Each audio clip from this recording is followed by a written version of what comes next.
Students, हम देखिएगा आज देख रहे हैं जीएसटी में कर मुक्ति। देखिएगा स्टूडेंट्स, मैंने इसके अंदर जो है थ्योरी के संबंध में पीडीएफ डाला है कि इसके अंतर्गत कौन कौन सी कर मुक्तियाँ प्राप्त हैं। अधिघोषणा जो है 12 में कुछ कर मुक्तियाँ हमें दे रखी हैं।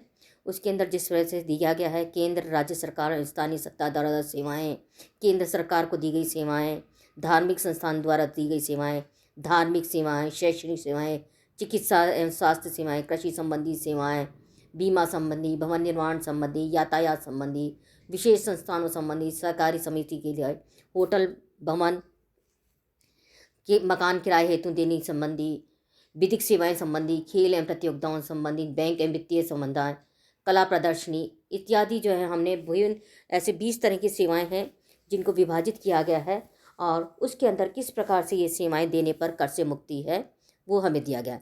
आज स्टूडेंट उसके संबंध में ही हम एक प्रश्न देख रहे हैं जो कि हमारा धार्मिक संस्थान से संबंधित है। धार्मिक संस्थान के संबंध में दी गई सेवाएं जो हैं वो कर से मुक्त हैं। इनके अंदर कर मुक्ति के लिए जो है प्रश्न इस प्रकार से हमें दिया गया है। मदन धार्मिक सेवा संस्थान ने नवंबर 2019 में निम्न सेवाएं प्रदान की। उसकी कर योग्य एवं कर मुक्त सेवाएं ज्ञात करें। धार्मिक आयोजन हेतु प्रदत्त सेवाएं 25,000 रुपये। इसके अतिरिक्त सेवा संस्थान में 5,000 रुपये के ऐसी सेवाएं भी प्रदान की गई जो धार्मिक उद्देश्य से नहीं मानी जाती हैं। इस संस्थान ने सामान्य जनता के लिए उपलब्ध धर्मशाला को तीर्थयात्रियों को किराए पर दिया, जिनसे निम्न राशियाँ प्राप्त हुई है। 42,000 रुपये प्रति कमरा, प्रतिदिन का किराया 700 रुपये है। 30,000 रुपये प्रति कमरा, प्रतिदिन का किराया 1,200 रुपये है। 36,000 रुपये आयोजन हेतु हाल किराए पर दिया गया है। 12,000 रुपये प्रतिदिन है इसका किराया। 27,000 रुपये आयोजन हेतु खुली ज़मीन किराए पर दी गई है। इसका प्रतिदिन का किराया 9,000 रुपये है। धर्मशाला के नीचे दो दुकानें हैं। नवंबर माह में ये एक माह का किराया 8,000 रुपये व दूसरी का किराया 11,000 रुपये प्राप्त हुआ है। विशेष यात्रियों को होटल उपलब्ध कराने के लिए 10,000 रुपये प्राप्त हैं। यह संस्थान आयकर अधिनियम 1961 की धारा 12A में पंजीकृत है। इसने कला एवं संस्कृति में प्रशिक्षण प्रदान करने की सेवा के लिए 10,000 रुपये शुल्क प्राप्त किया है। संस्थान का एक कॉलेज भी है जो छात्रों एवं स्टाफ के लिए बस सुविधा प्रदान करता है। यह सुविधा 50,000 रुपये की थी। बीमार व्यक्तियों को अस्पताल से लाने ले जाने के लिए एम्बुलेंस की सुविधा भी प्रदान करता है। सेवा का मूल्य 80,000 रुपये तक। तो देखिए स्टूडेंट्स, इस प्रकार से ये धार्मिक संस्थान के द्वारा विभिन्न प्रकार की सेवाएं जो है वो दी गई हैं। अब इसके अंदर हम जो सेक्शन 3 है इसके अंतर्गत, जिसके अंदर हमने 3rd पॉइंट के अंदर देख रखा है कि कौन कौन सी सेवाएं जो हैं इसके अंदर वो कर से मुक्त है। उसमें धार्मिक संस्थान का हमने देखा था कि धार्मिक संस्थान के अंदर गरीब एवं अनाथ बच्चों के लिए स्वास्थ्य शिक्षा की सेवा, योगा सिखाने की सेवाएं आदि जो है कर से मुक्त है। इस प्रकार से धर्मशाला में ठहरने की सेवा 1,000 रुपये प्रतिदिन कमरा के जो है कर से मुक्त होगी। यदि 1,000 रुपये से अधिक है तो वह कर होगी। यदि किसी धार्मिक संस्था द्वारा 60 वर्ष से अधिक आयु के व्यक्ति को वृद्धाश्रम में रखने की सुविधा दी जाती है तो प्रति व्यक्ति 25,000 रुपये तक की सेवाएं जो है ये कर से मुक्त होगी। इसी प्रकार से जो है पंजीकृत किसी ट्रस्ट द्वारा किसी अन्य आमोद प्रमोद क्रियाकलापों के प्रशिक्षण या कोचिंग द्वारा सेवाएं हैं जो कला या संस्कृति के द्वारा है, तो ऐसी स्थिति के अंदर ये सुविधाएं जो हैं वो इसके अंतर्गत कर से मुक्त होंगी। नेक्स्ट, धार्मिक सेवाओं के अंतर्गत धार्मिक कार्यों से संबंधित हमें देखना है इसके अंदर कि कमरे को किराए पर यदि दिया गया है और प्रतिदिन का किराया 1,000 रुपये से अधिक है तो वह कर योग्य हो जाएगा। 1,000 रुपये तक ही कर से मुक्त है। इसी प्रकार से जो है हॉल, कला मंडल या खुले स्थान को किराए पर दिया गया है तो 10,000 रुपये प्रतिदिन तक का ही कर से मुक्त है।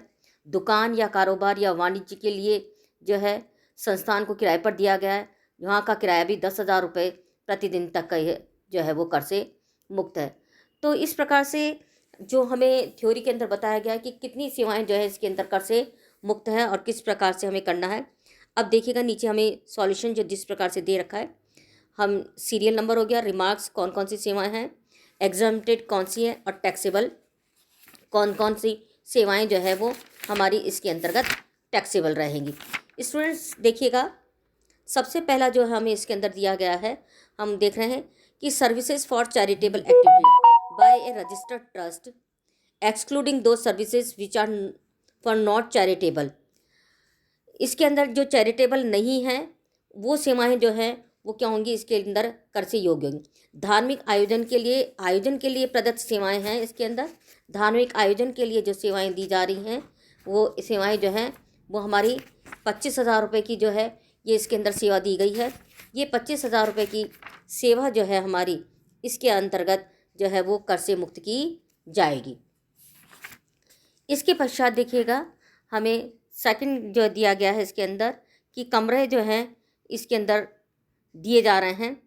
42,000 रुपये जो है वो कमरों से किराया प्राप्त हुआ है। इन कमरों का किराया 700 रुपये प्रतिदिन है। 1,000 रुपये से तक कम का किराया है तो वह कर से मुक्त है, तो एग्जम्प्ट कर दिया गया है। वो यहाँ पूरा का पूरा राशि देखिएगा ये एग्जम्प्ट कर दी गई है। इसी प्रकार से जो है हमें कहा गया है इसके अंदर कि जो किराया है हमारा इसके अंतर्गत 30,000 रुपये प्रति कमरा प्रतिदिन, जिसका 1,200 रुपये किराया है।